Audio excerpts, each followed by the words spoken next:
तू चलो धियाना में कर ड्यूटी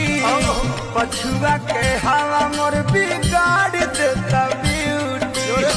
घाम लागता ये डियर घाम लागता ये डियर घाम लागता गरमी सहत नइखे नरम नरम चाम गरमी सहत नइखे नरम हमर चाम चैत में बड़ा घाम लागता